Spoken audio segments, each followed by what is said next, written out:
Welcome back here to Valley News Now on Facebook Live. We've had a lot of really great content coming out today. Hopefully you caught our election coverage earlier and Adam Shalafu's fantastic Red Hawks weekly segment that just went off the air. But another thing that we like to do on this digital desk is make sure that we give the stories that we cover enough room to really breathe and develop in a way that perhaps the broadcast format of our traditional newscasts does not quite allow us to do. So what we want to focus on today is what's going on with Churches United. This has definitely been a story that has captured the attention of a lot of people in the Fargo-Moorhead area at this point in time.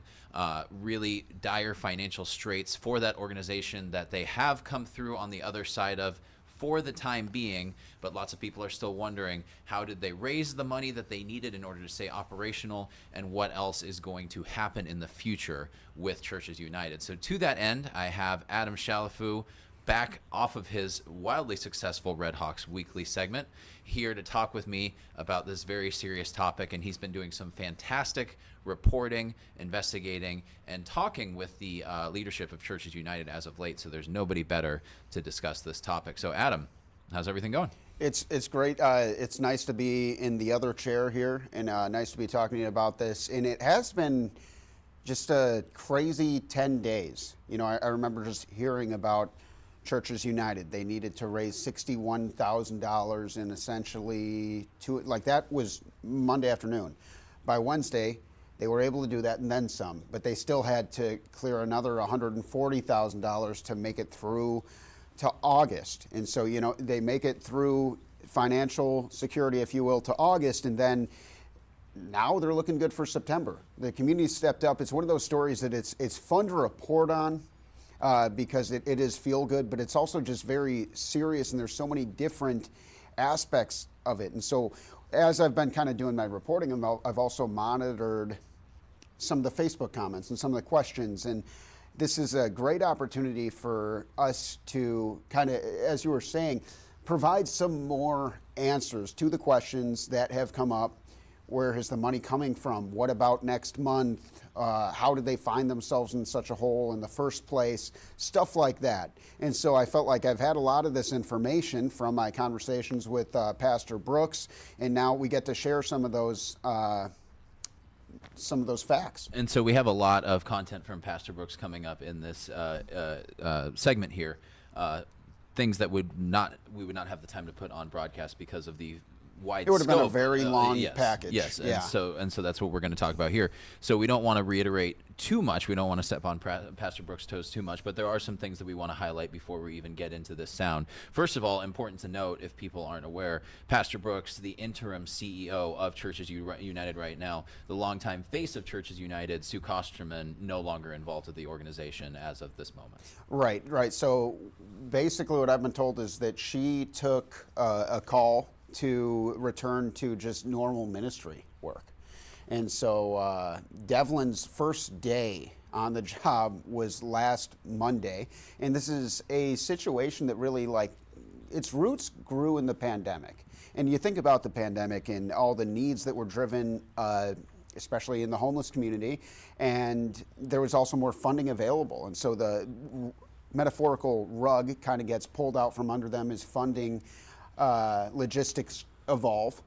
And what a heck of a first day. Talk as about CEO. a first day. Yeah, you know, just stepping into the office and hey, pretty significant budget shortfall we're going to need you to address immediately. And honestly, I want to give Pastor Brooks credit because he quickly navigated this pretty well. And he's been, I've gotten to talk to him a couple times over the last couple weeks, but the guy's pretty busy, you know, getting these situations addressed, and he's been hard at work, and we'll kind of get into some of that. Yesterday, when I talked to Pastor Brooks, the first thing I asked him was basically like, hey man, can you give me a State of the Union? Mm-hmm. That's the words I used. And so I know we have the sound available, and he really did a good job. It's a long sound bite, but he did a good job of just kind of explaining the situation at large. Yeah, and this is going to be something that is really going to cover the ins and outs here. So yes, it is a little bit long, like Adam said, but definitely pay attention because this is a very comprehensive breakdown. We are very blessed. So, you know, last week we started out with kind of two main goals, right? And the number one goal was, In 2 days, we had to raise $61,000 to pay our employees. Second goal was another $140,000 by the end of August, just so that we could meet payroll and keep the doors open through the end of the month. And I'm just extremely excited to be able to share that 9 days into this campaign, we've raised about $310,000. A lot of that just in very small donations from a number of people. We're approaching more than 500 donors, which is an incredible feat if you think about it. And $300,000, $310,000 in 9 days. So the community spoke. The community reminded us that yes, they do see us and that they value the important work that Churches United does. And so where we're at now is we start to look at goals number 3 and 4, right?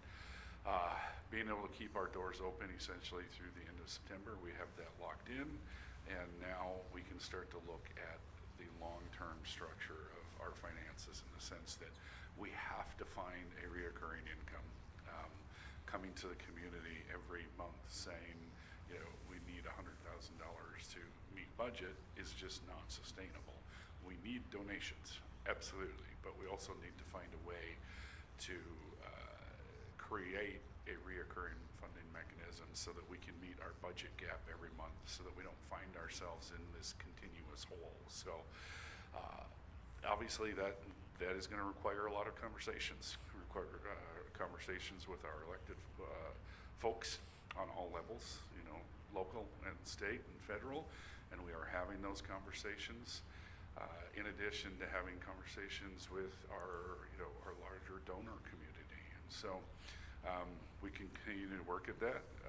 No major announcements yet, but people understand our need and the importance of creating that funding mechanism. So we're working on that. And then goal number 4, as we stated when we came out and made this announcement last week, we have debt, right? We have $2 million in debt that we need to pay back. Some of that is to the community, some of that is to our own restrictive funds, but we're committed to that. And it's not, I would just want to reiterate the fact that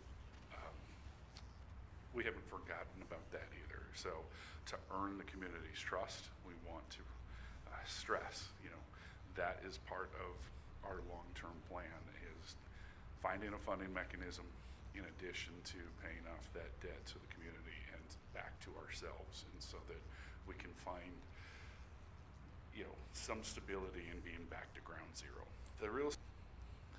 So yeah, that was really comprehensive. Yeah. And it definitely leads into a lot of other questions that we're going to ask about what the future holds. That monthly funding mechanism is definitely a big question mark because this is a nonprofit organization. So how do you get that consistent stream that most businesses just accumulate through, their operations?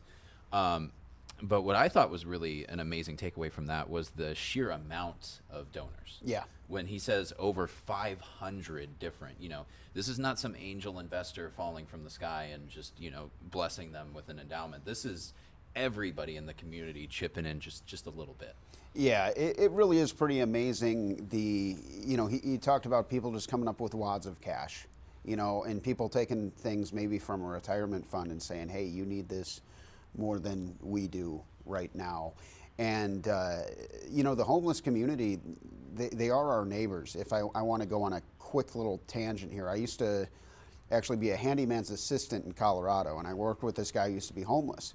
And he moved out there without a home, and he slept in a tent, and he slowly, he got a cell phone, that's step 1, and he built a website, and eventually he worked his way up where he was able to live in assisted housing, and now he owns a handyman business that's doing well in a very nice part of the country. People want to get back on their feet, and it goes without saying, but it's so important to have those services provided, whether it's a fresh meal or a safe place to sleep.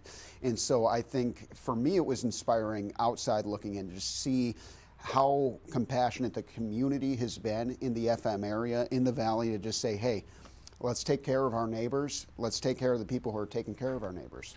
And when that's a great point to bring up, and I think something that people kind of just assume, or it's a misconception about the unhoused, is that that's their job essentially, is to just be unhoused and they don't Right. do anything else.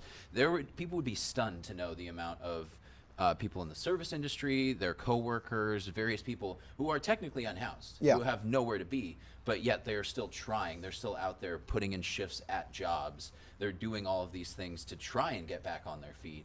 And for one reason or another, it's just not that easy for them to make that happen. Yeah, and you know, we can take it for granted, but it's people trying to get back on their feet. And I know that another thing that was, you know, you hear we owe $2 million. Right, and that's a staggering number to hear. Yeah. But I know that is something that the pastor addressed, and that's something that you would also want to talk about. Right. Is there should be a sizable dent being taken out of that $2 million. And they're kind of in this holding pattern right now. So the IRS owes them more than half of that already, but they don't know when that money's coming in. I don't want to speak too much because Brooks does a really good job laying that out. So let's go ahead and play that. This is the situation at large with the IRS, and I'll let him take it away there, Gabe. We still qualify for an employee retention tax credit. It was a funding mechanism coming out of the pandemic that was it was a business stimulus is what it was, and it was a tax credit to try and help businesses retain employees, right? So you could apply for it, and then if you were accepted, eventually you would receive this sum of money for the number of employees that you had, and this is to help retain them, right, in a really tough economy. We started this process 18 months ago. Unfortunately, throughout this process, there was a lot of interest, obviously not just from nonprofits, but from other businesses. And what we are to understand from our elected, our federal officials that have told us is there was unfortunately fraud involved. And so the IRS said, hey, let's put a pause on this. We're going to review every request with more scrutiny. Well, unfortunately, we're caught up in that, as so many legitimate businesses and nonprofits are. And so nothing of our doing, it's just we can't control how fast that we receive that check. But we are due $1.2 million, and that would go a long ways to helping us dig out of this hole.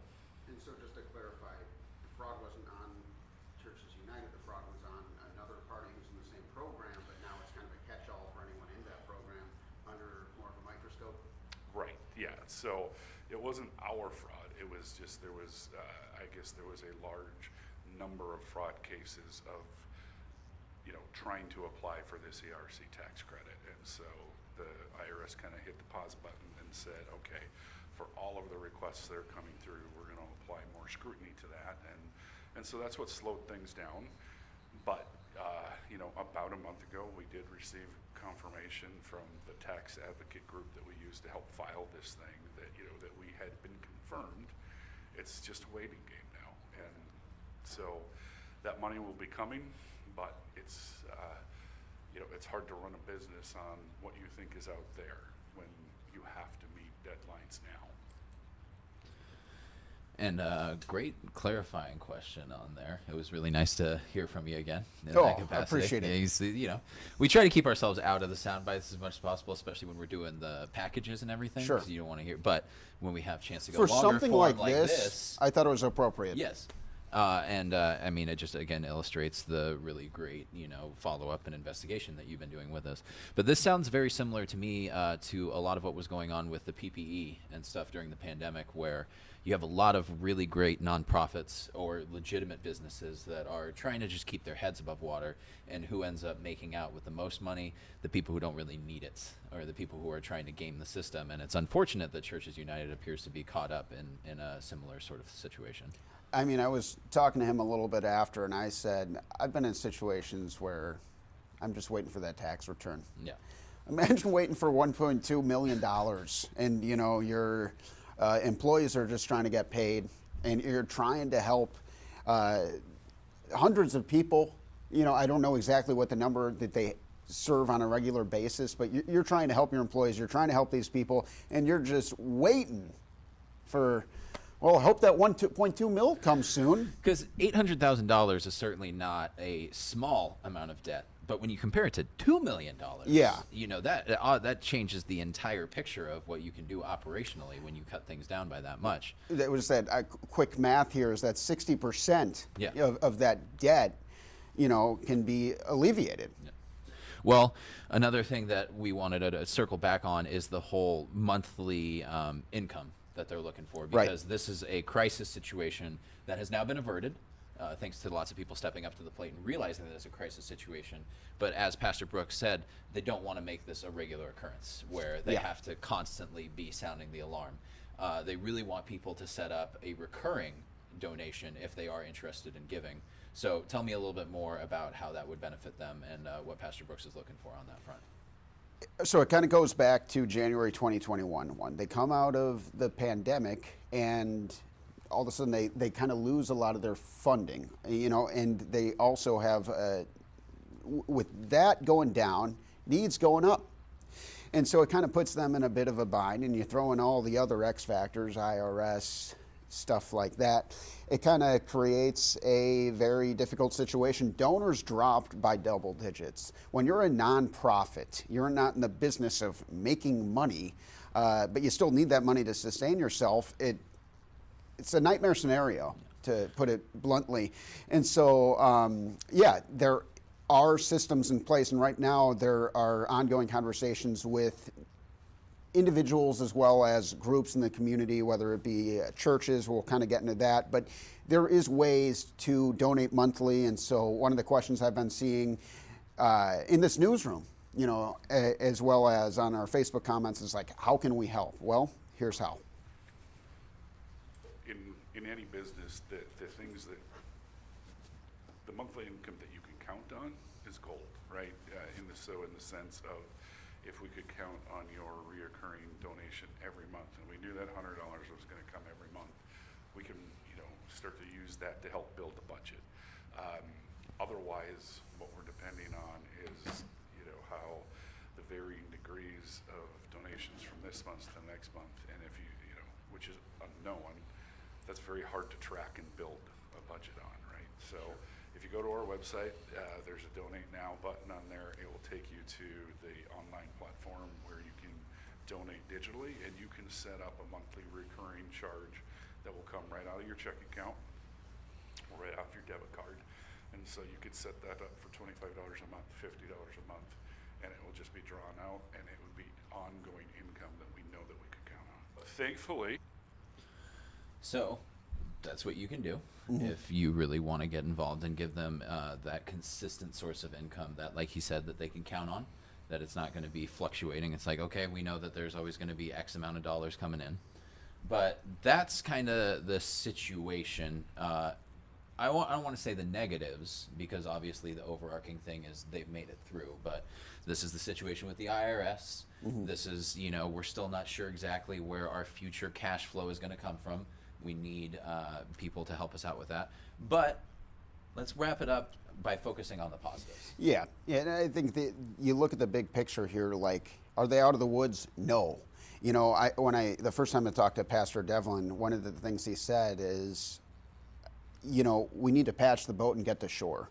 And so they're in the process of patching the boat, and they're safe through September now, which is amazing. The fact that they're able to raise $310,000 in just 9 days.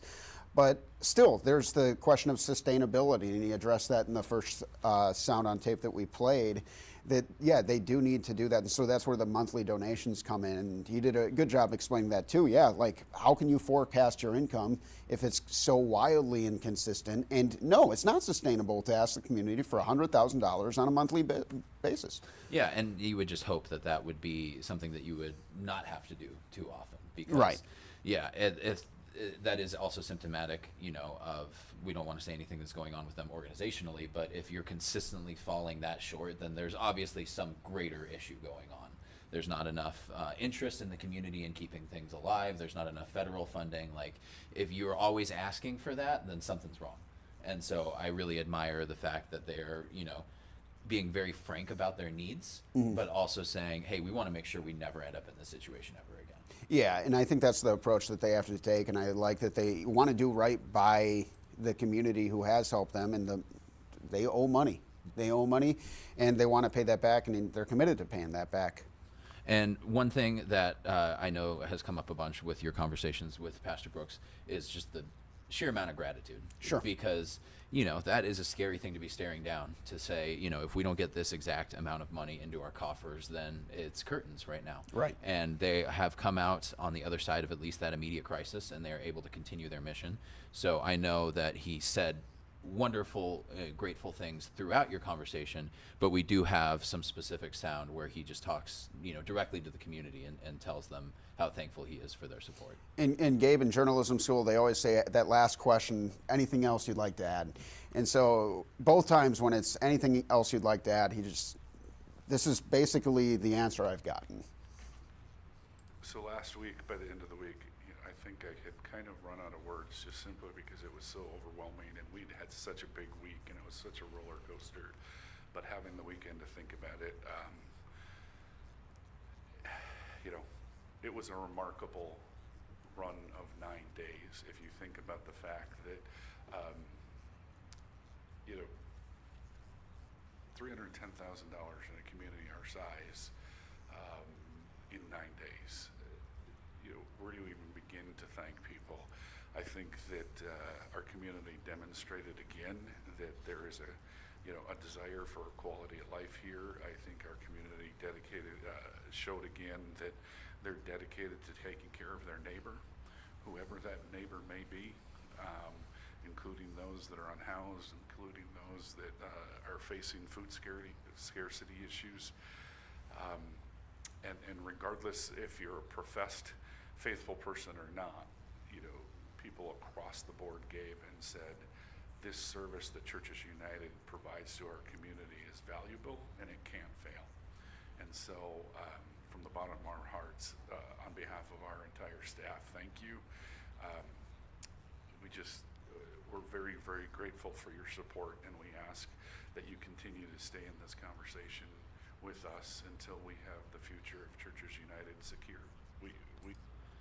And I think that's an important thing that he closed with, to stay in the conversation. Yeah. Because it is very easy when somebody is facing a time of need like this to immediately jump to the aid, but it's not something that's just going to be resolved. No, the aid it's ongoing. And so they're still looking for solutions, and really until they get the windfall that they're due, there's some water treading to be done. One thing I want to touch on before we wrap up is the question of the Dorothy Day House. When will that reopen? The answer is we don't know. Yeah. And quite simply, when you're looking to take care of the food on your plate, you're not ready to talk about the second plate. Right. And so right now they're looking to handle the things they can. And you look at what that meant going back a few months ago when that was closed. It was a shock to a lot of people, but that does hint at like, hey, we're in some tough times right now. That's the last thing they wanted to do, is close a homeless shelter. And you look at the situation at large with the homeless community, and not just within Churches United, but the other coverage we've had within the homeless community with Valley News Live. And you can tell it's a national crisis. It's something that's going on. And so our community is affected by it. Their business is being affected by it. And no, there's no timeline, but the more the community steps up, I suppose, and whenever they are able to kind of get their balance completely back, then they're looking to open it when they can. And that's something that I also covered on the day of the Dorothy Day House shutting down. And there was a not insignificant amount of backlash on our social media channels where they were saying, oh, well, they just expanded Micah's mission and they just did. Yes, there's great need in this specific demographic that they are trying to fulfill on a lot of different fronts. And it's clearly not something that they took lightly, the closure of the Dorothy Day House. And that has just kind of foretold all of the other economic struggles that they were going to go through. So, yeah, it is something where they are pretty stretched thin, and they're trying to plug a lot of different holes. And if that's not a reason to support, then I don't really know what is. And I want to talk about Micah's mission, too. As long as you're bringing that up, I want to be perfectly clear. There are serious rules about what they can spend certain money on. So brick and mortar stuff that they had for Micah's mission, the renovations inside, they can't allocate that money anywhere but the brick and mortar. And so that's money specifically for that. And so it's not about them not spending the money wisely. They have to play within the rules of the game. And right now, you look at if there's one takeaway, right? Just the context of everything at large.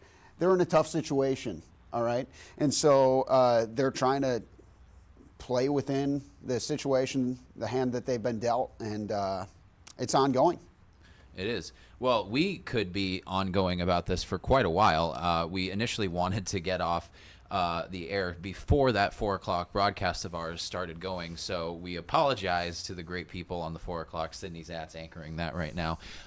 Definitely, when you stop watching Facebook Live, make sure you switch over and see all of the regular news there. We also have a condensed version of this that is going to be coming up with me and our 6 o'clock broadcast, so if you want a little bit more of a refresher, a little bit more of a broadcast-friendly version, you can check it out then. But I want to make sure that I thank Adam Shalafu for his incredible reporting, that great conversation that you had with Pastor Brooks that gave us all the sound that we were able to listen to. And we only scratched, the surface of that. There was another good, 4 or 5 minutes of great content from him that we might be able to delve into another time.